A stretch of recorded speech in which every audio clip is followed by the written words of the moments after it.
Pourriez-vous dormir dans ce lit antisismique? Il détecte les tremblements de terre et vous fait descendre dans une chambre métallique sécurisée. Oui, je sais, ça peut sembler ridicule. Mais à situation désespérée, mesure désespérée. Nous sommes sur le point de vivre le plus puissant tremblement de terre de l'histoire. D'une magnitude de 20. Quels dégâts cela causera-t-il? Est-ce qu'il briserait notre planète en morceaux? Et qu'est-ce qui pourrait causer un tel tremblement de terre? Voici et si, et nous nous demandons ce qui se passerait si un tremblement de terre de magnitude 20 se produisait. Pour comprendre l'ampleur d'un séisme de magnitude 20, jetons un œil à l'échelle de Richter. C'est une échelle logarithmique qui évalue la quantité d'énergie libérée par un séisme. Que signifie logarithmique? Dans ce cas, cela signifie que la quantité d'énergie libérée est multipliée par 31,7 entre deux valeurs entières de l'échelle. Par exemple, un séisme de 2 est 32 fois plus énergétique qu'un séisme de 1. Et un tremblement de terre de 3 est 1000 fois plus puissant qu'un événement de 1. Le plus grand tremblement de terre jamais enregistré, d'une magnitude de 9,5, a causé environ 5 milliards de dollars de dégâts. Il a tué 1655 personnes et laissé 2 millions de personnes sans abri. Alors, à quoi faut-il s'attendre avec un séisme de magnitude 20? Faudrait-il évacuer la planète? Pour se préparer correctement à un tremblement de terre de cette ampleur, nous devons comprendre ce qui provoque les tremblements de terre en général. Les tremblements de terre sont des vibrations qui traversent la croûte terrestre. Ils peuvent être provoqués par des événements tels que des éruptions volcaniques et des impacts de météorites. Mais le mouvement des plaques tectoniques en est généralement la cause. Ces plaques, qui constituent la croûte terrestre, peuvent glisser les unes contre les autres dans une région appelée limite de transformation.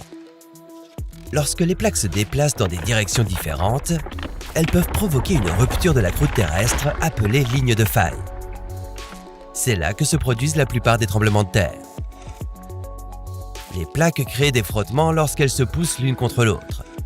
S'il y a suffisamment de frottements, elles peuvent se bloquer et cesser de glisser. Mais les forces de la Terre continueront à les pousser et à augmenter l'énergie et la pression accumulée. Lorsque la pression s'accumule suffisamment, elle vaincra la friction et entraînera un déplacement intense et soudain. Cela provoque la vibration que nous connaissons sous le nom de tremblement de terre. Et plus la ligne de faille est longue, plus le tremblement de terre est massif. Alors, quelle longueur de faille faudrait-il pour produire un séisme de magnitude 20? Eh bien, disons-le ainsi. Pour produire un séisme de magnitude 10,5, il faudrait une ligne de faille d'environ 80 000 km. Et comme la circonférence de la Terre n'est que de 40 000 km environ, c'est très peu probable. Tout bien considéré, un séisme de magnitude 20 semble plutôt impossible. Il n'y a donc pas de quoi s'inquiéter. Oh, oui, sauf pour ça. Un autre événement pourrait provoquer un tremblement de terre de magnitude 20, l'impact massif d'un astéroïde. Un séisme de cette ampleur durerait plus longtemps que tous les autres séismes que nous avons connus. Vous ressentirez la secousse pendant au moins 5 minutes et les répliques se poursuivraient pendant des heures. Des tsunamis et des éruptions volcaniques se produiraient. D'autres séismes seraient probablement déclenchés et le monde entier s'effondrerait, littéralement.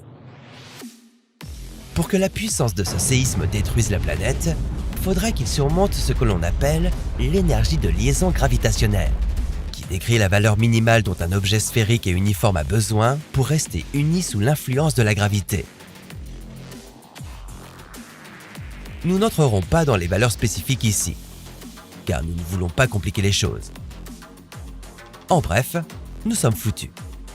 Un séisme de magnitude 20 produirait plus qu'assez d'énergie pour surmonter l'énergie de liaison gravitationnelle et détruire notre planète.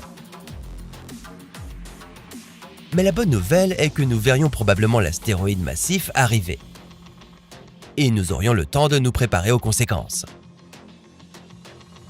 Aurions-nous assez de temps pour quitter la planète avant qu'elle n'explose? Eh bien ça, c'est une histoire pour un autre « Et si ?»